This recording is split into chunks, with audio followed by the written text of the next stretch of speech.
Hey everyone, in today's tutorial, let me share with you how we can change a background from our videos. Before that, let me play muna yung napakahaba kong intro.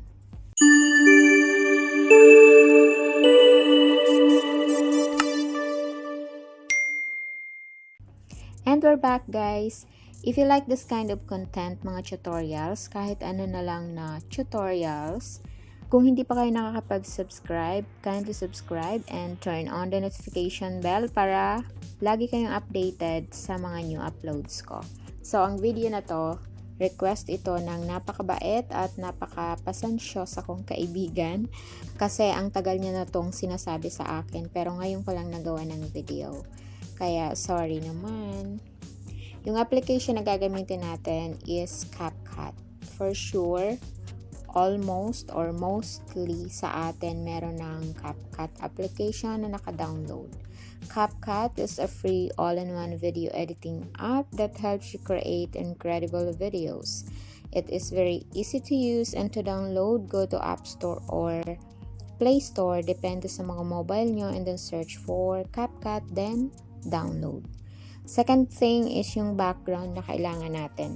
Tip lang guys sa paghanap ng background na kailangan natin, hanapin natin yung related sa content na ginawa natin. For example, gagawa ka ng school or gumawa ka ng school presentation. Ang hanapin ng background is yung related doon para mas maganda yung outcome, di ba? Okay. And then, punta lang kayo sa Google, pwede kayo maghanap doon and then download nyo. And then, third is yung video nyo. Punta tayo guys sa Capcut kasi nakapag-download na ako. And dito, click the new project kapag gagawa kayo or mag-edit kayo ng panibagong video. New project. And dito makikita nyo videos and photo. Punta muna tayo sa photos kasi yung uunahin natin is yung photos. Then, select nyo yung nagustuhan yung background or yung gagamitin yung background. Then, dito sa baba, hanapin nyo yung overlay, add overlay, and yung videos na yung isunod nyo, ilagay. Okay? So, guys, hindi ako nagpapakita sa videos ko, pero sa tutorial na to, ginamit ko yung pinagpraktisan ko noon para makita nyo yung outcome ng tatanggalan nating background. Okay?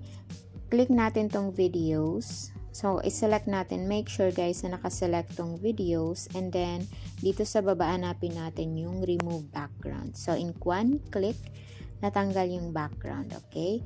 Mapapansin nyo guys na maliit yung dimension ng video ko. Kaya, ang gagawin natin is, i-zoom natin siya para mag-fit doon sa nilagay nating background. Okay? Then, select natin tong background guys kasi maiksi lang siya. Pahabain natin siya hanggang masakop yung videos. Okay. Then, play natin para makita natin yung kinalabasan ng pagtanggal natin ng background sa ating videos.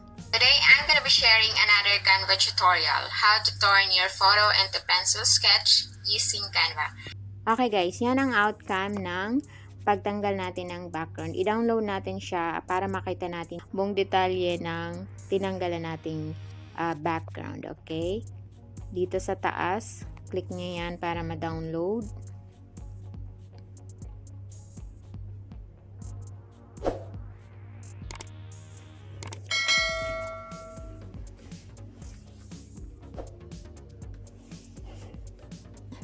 And i-play natin. Today, I'm going to be sharing another CANVA tutorial, how to turn your photo into pencils. Okay guys.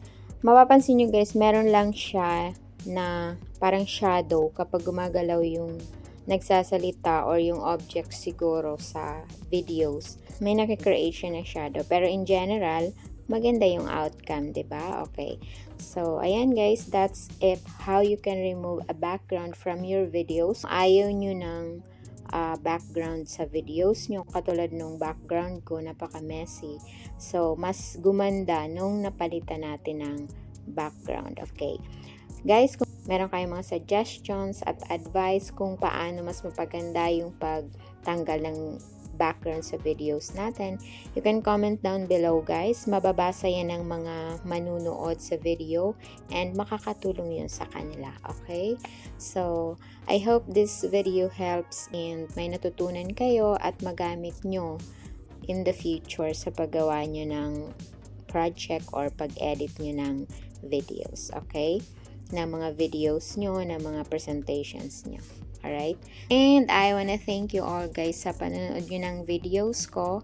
Nakakatulong ito para mag-grow ng unti-unti yung channel ko. And sa mga hindi pa nakakapag-subscribe pero nanonood sa channel ko, kindly hit the subscribe button and turn on the notification bell para ma-notify kayo kapag mag-upload ako ng videos. So, ayan guys. Thank you for watching and have a good day.